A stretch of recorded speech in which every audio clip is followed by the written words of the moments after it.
नैनायंदर आवतु नैन ढापी तो हिले, ना मैं देखो आन को ना तो ही देखन दे।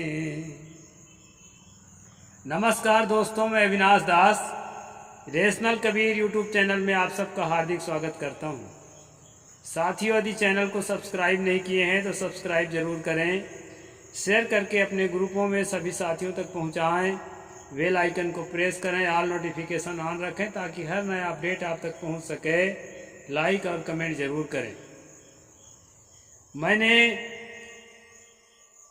पिछले एपिसोड में मनुस्मृति पर आप लोगों को बताया था कि यदि स्त्री जो है गंभीर रोग से पीड़ित है अथवा निंदित है, लोक निंदा का पात्र हो चुकी है, ऐसे स्थिति में पुरुष को चाहिए कि उस स्त्री का त्याग कर दे। ये आर्टिकल नंबर 72 श्लोक नंबर 72 चैप्टर नंबर 9 9वां अध्याय में हम पढ़े थे। साथियों, ये 9वां अध्याय में पति पत्नी के संबंध में ज़्यादा चर्चा है, इसलिए जो चर्चा है अब हम लाइन से चल रहे हैं तो वही चर्चा करना पड़ेगा जो उसमें है। मैंने शुरू में सदगुरु कबीर साहब की एक साखी कही है। ये साखी वैसे तो आध्यात्मिक है, इसमें आध्यात्मिक चेतना की बात झलकती है कि अपने लक्ष्य को, साधक कहता है अपने लक्ष्य को, अपने परम शांति को, अपनी निर्वाण अवस्था को, कि यह निर्वाण अवस्था, ये मेरी सहज दशा, मेरे विचारों के अंदर समाहित हो जा, मेरे आँखों के अंदर आके प्रवेश कर जा, और प्रवेश करने के बाद मैं अपनी आँखों को ढक लूँगा, ना तुम किसी को देख पाओगी और ना मैं किसी को देखूँगा। इस तरह आध्यात्मिक अर्थ इस पर कहा जाता है। इस पर रहस्यवादी अर्थ भी है कि हे ईश्वर, हे परमात्मा, तुम मेरे आँखों के अंदर आकर समा जाओ और जो है मैं आँखों को बंद कर लूँ, दुनिया के किसी को तुम भी मत देखो और तुम्हारे अलावा किसी को भी मैं न देखूं। इस प्रकार दोस्तों, इस साखी का अलग अलग ढंग से अर्थ करते हैं और इस साखी का एक भौतिक अर्थ है पति और पत्नी के संबंध के बीच का। पत्नी कहती है कि हे पति देव, हे प्रियतम, तुम मेरे अंदर आओ, मेरे आंखों के अंदर आकर के समा जाओ और मैं अपनी आंखों को बंद कर लूं, तुम मेरी आंखों से बाहर ना निकल सको ताकि तुम किसी को देखो मत, और आंखें मेरी बंद हैं, इसका मतलब मैं भी किसी को ना देख सकूं। ये लाक्षणिक अर्थ है दोस्तों। पति पत्नी के प्रेम का अर्थ है कि पति और पत्नी एक दूसरे को अपना जीवन का पाठ समझ ले, तभी ये संबंध निभाया जा सकता है। ये अनेक प्रकार के संबंधों में इस साखी का प्रयोग किया जा सकता है, क्योंकि इसमें कहीं नहीं लिखा है कि किसके संबंध में। हम इसको पति पत्नी के संबंध में अर्थ करते हैं तो यही अर्थ निकलता है कि पत्नी जो है पति के लिए समर्पित हो जाए और ऊंच नीच दो चार बातें हो जाए उसको बर्दाश्त कर ले, और पत्नी जो है, पति जो है पत्नी के प्रति समर्पित हो जाए, उससे भी कभी आक्रोश में आकर के, आवेश में आकर के छोटी मोटी कोई बात हो जाती है, उसको जो है अपने अंदर पचा ले और प्रेम बनाने का कोशिश करे एक दूसरे से। यही प्रेम का संस्कार जो है आने वाली पीढ़ी में जाता है, ताकि आने वाली पीढ़ी भी प्रेमी बनते हैं और वो जो है अपने जीवन में नफरत को स्थान नहीं देते। और जब प्रेमी ही प्रेमी का संसार बनेगा दोस्तों, तो हमारा भारत जो है प्रेममय हो जाएगा। इसलिए सतगुरु कबीर साहब की यह साखी है, इसमें समानता है, स्त्री और पुरुष में समानता है, दोनों को एक दूसरे के प्रति समर्पित रहने की बात कही गई। और भी बहुत सारे जो है कबीर वाणी में ऐसे हैं, कई लोग कबीर साहब को स्त्री निंदक भी कहते हैं भूलवश, और कुछ पद ऐसे हैं भी जो कि कबीर के जो विरोधी थे उन्होंने लिख लिख करके और जो है लोगों के बीच पहुंचाया है कि देखो ये कबीर वाणी है, देखो वो कबीर वाणी है। ऐसा करके दोस्तों कबीर विरोधी लोगों ने इस तरह बातों को प्रचार किया है। हमारी परंपरा में इस तरह बातों का शुरू से जो है खंडन किया जाता रहा है। तो मैं चलता हूँ आज के प्रसंग पर, मनुस्मृति के। हमने पिछले प्रसंग में देखा था दोस्तों कि अगर पत्नी जो है गंभीर रोगी है तो उसको घर से निकाल देना चाहिए, या लोक निंदा का पात्र हो गई, अगर उसको कोई कलंकित कर रहे हैं लोग, उसको भी घर से बाहर निकाल देना चाहिए। जैसे राम कथा में श्री राम जी कलंक के कारण, दूसरों के द्वारा आक्षेपित किए जाने के कारण, दूसरों के द्वारा गलत चर्चा किए जाने के कारण सीता जी को जंगल में छुड़वा दिया था। ऐसी कहानी है दोस्तों। कहानी सच हो चाहे झूठ हो, लेकिन इस कानून को, इस काले कानून को जस्टिफाई करने के लिए, इसको सही सिद्ध करने का प्रयास करने के लिए वो कहानी पर्याप्त प्रमाण का काम करती है, जिसके कारण ये लोग अपने दोषों को छिपाने के लिए जो है उसको अपना साधन बनाते हैं। मैं उस कहानी के पक्ष में नहीं हूँ और न विपक्ष में हूँ। तो साथियों, आगे इसका जो प्रसंग है वो मैं आगे आपको बताने जा रहा हूँ। आगे कहते हैं, विधवत्त प्रतिग्रहपि त्यजेत कन्याम विगर्हिताम व्यधिताम विप्रदुष्टाम व छद्मनाचोपादिताम। इसका अर्थ है दोस्तों, जो कन्या निंदित है, रोगिणी है, कलंकित अथवा छल से अच्छी तरह बताई गई है, उस कन्या का विवाह विधि से ग्रहण करके भी त्याग किया जा सकता है। ये इसका अर्थ मैं कल बता चुका हूँ, 72 नंबर है। आज मैं बताने जा रहा हूँ। यस्तु दोषवतीम कन्याम ख्या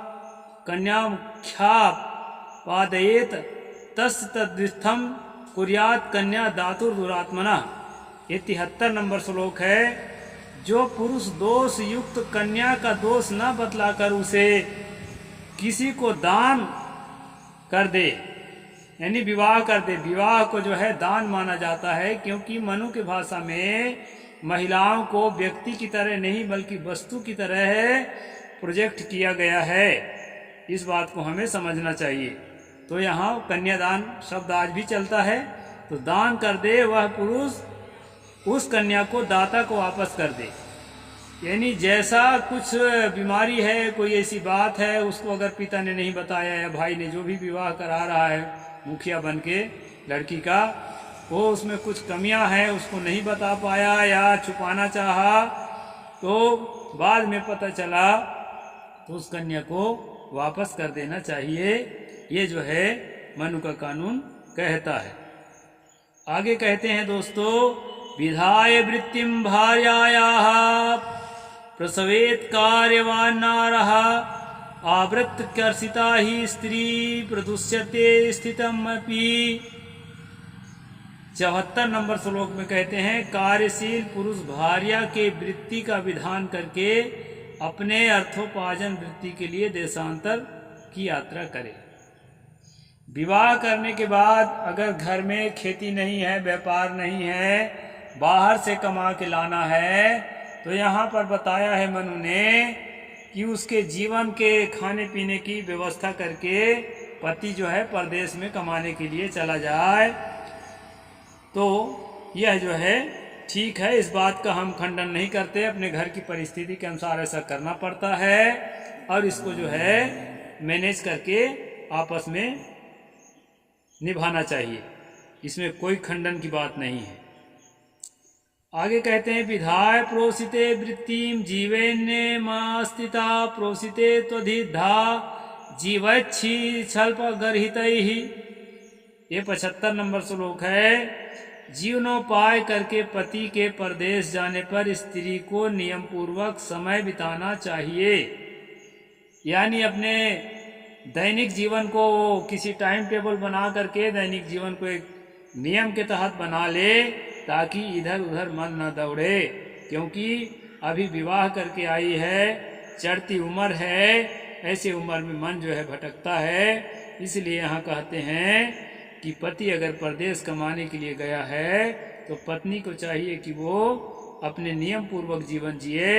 यदि स्वामी जीवन निर्वाह का प्रबंध किए बिना परदेश चला जाए तो स्त्री अति अनिंदित शिल्प कोई ऐसा काम सीख ले। आजकल कोई सिलाई करती हैं, कुछ करती हैं, इस तरह कोई काम सीख ले और कारीगरी करके अपने जीवन बिताना चाहिए। मेहनत मजदूरी कुछ भी करना पड़े तो कर लें, काम कोई छोटा नहीं होता।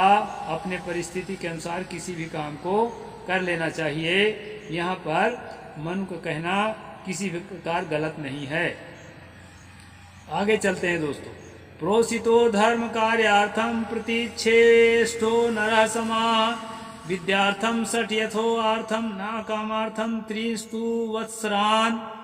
यदि स्वामी धर्म कार्य, तीर्थ यात्रा इत्यादि के निमित्त विदेश गया हो तो 8 वर्ष तक, पहले गाड़ी घोड़ा और फ्लाइट इत्यादि नहीं होते थे दोस्तों, इसलिए बाहर जब चले जाएं कमाने के लिए तो वर्षों लग जाता था। वैसे साल 1.5 साल में आना जरूरी है। इतने लंबे समय से पति पत्नी का बिछोह वैवाहिक जीवन के लिए अच्छा नहीं माना जाता। संन्यास की अलग बात है, संन्यास में तो वैवाहिक जीवन है ही नहीं। तो इसमें कहा गया है कि यदि वो धर्म कार्य में तीर्थ यात्रा में गया हो तो 8 साल तक पत्नी को उसका इंतजार करना चाहिए। विद्या अध्ययन के निमित्त अथवा यश प्राप्ति के लिए गया हो तो 6 वर्ष तक, और विषय वासना के लिए गया हो तो 3 वर्ष तक आने की प्रतीक्षा करे। मुझे एक कहानी याद आती है दोस्तों। मैं टीवी में देखा था एक फिल्म। विवाह करने के बाद वो जो पुरुष है वो वेश्यागामी था पहले से। पत्नी को जब पता चला कि ये वेश्यागामी है तो उसको वेश्यालय ले जाती थी। उसका पैर टूट गया था उस पुरुष का, तो वेश्यालय ले जाती थी व्हील चेयर पर, उसको गाड़ी खींचते खींचते। पतिव्रता का इस तरह दृश्य दिखाया गया था। तो साथियों, यहाँ पर जो है इसी सिद्धांत की पुष्टि है फिल्मों के माध्यम से। यहाँ कहते हैं कि विषय वासना के लिए गया हो तो भी 3 वर्ष तक, यानी किसी छोकरी ओकरी के चक्कर में पड़ गया हो या वेश्या वृत्ति के चक्कर में पुरुष पड़ गया हो तो भी उसको 3 वर्ष तक इंतजार पत्नी को करना चाहिए। पति से द्वेष करने वाली स्त्री को 1 वर्ष तक प्रतीक्षा करें। अच्छा, ये स्त्री के लिए संवत्सरम प्रसीत्यते द्विषंति योषितम पति ऊर्ध्वम संवत्सरान दायम हृत्वा न संवसेत। यहाँ जो है पति से द्वेष करने वाली स्त्री का 1 वर्ष तक प्रतीक्षा करे। द्वेष करती है, ठीक से प्रेम नहीं करती है, आड़ा तिरछा बोलती रहती है, तो 1 साल तक उसको सहना चाहिए पुरुष को। यह मनु जी का कहना है। यदि 1 वर्ष के बाद उस स्त्री का द्वेष बुद्धि न बदले तो पति अपने दिए हुए आभूषण आदि को लेकर उसके साथ समागम न करे, उसके साथ संबंध न बनाए, आभूषण इत्यादि सब छीन ले। तो ये जो है ना, द्वेष के बदला द्वेष, ये उचित मुझे जान नहीं पड़ता है। वैसे आजकल ऐसा कर भी नहीं सकते। आजकल जो है विधिवत अगर नहीं ठीक लगता तो तलाक दे सकते हैं। तलाक के लिए मुकदमा थोड़ा चलता है। अतिक्रामे प्रमत्तम या मत्तम रोगार्थ में वा सा 3 मासा परित्यज्या विभीषण परिच्छदा। जो स्त्री किसी दुर्व्यसन में भूले हुए अथवा मतवाला पति का रुग्ण पति का अनादर करे तो वैसी स्त्री को पति उसका वस्त्र आभूषण आदि लेकर के 3 मास तक त्याग दे।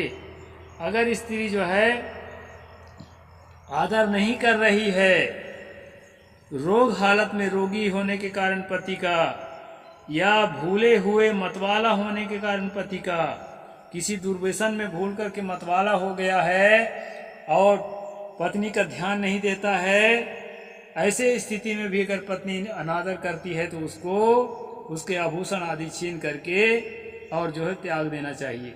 इसमें दोस्तों यह शिक्षा उल्टी है मेरे ख्याल से।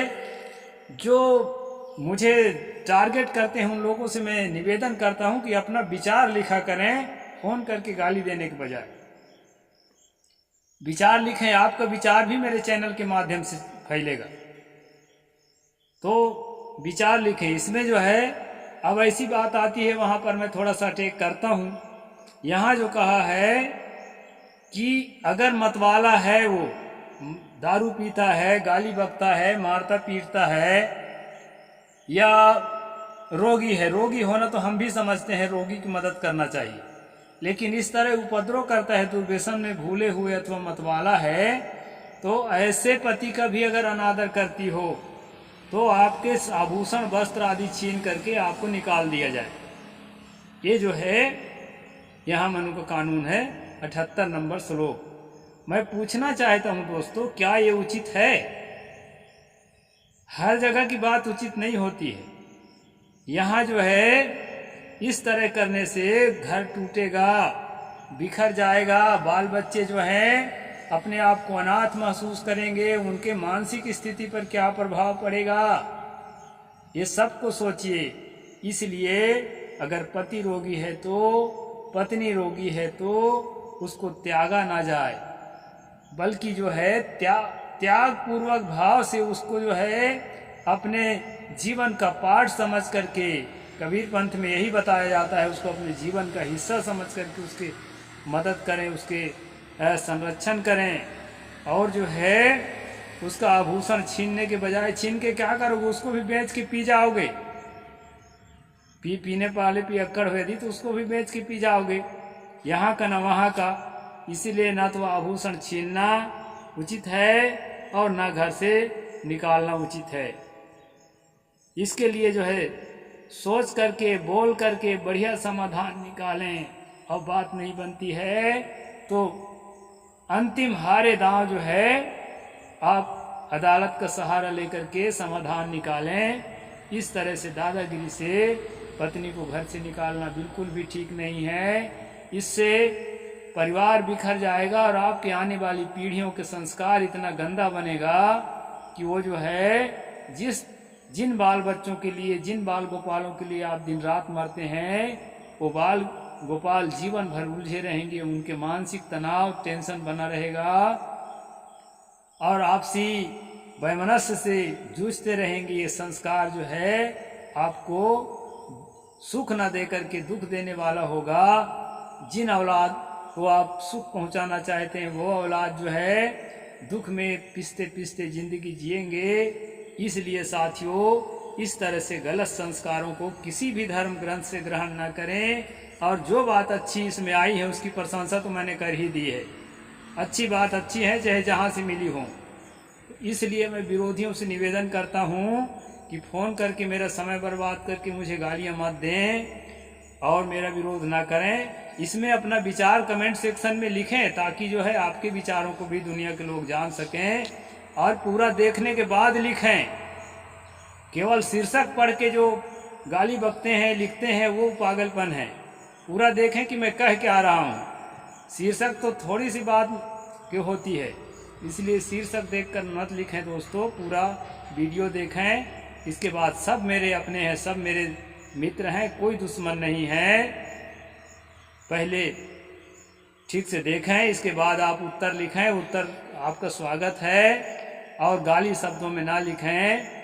जैसे शब्दों का प्रयोग मैं करता हूं संवैधानिक शब्दों का, वैसे संवैधानिक शब्दों में आप जवाब लिखें। आपके जवाब का स्वागत है। आज बस इतना ही। साहिब बंदगी। जय जोहार, जय भीम, जय भारत।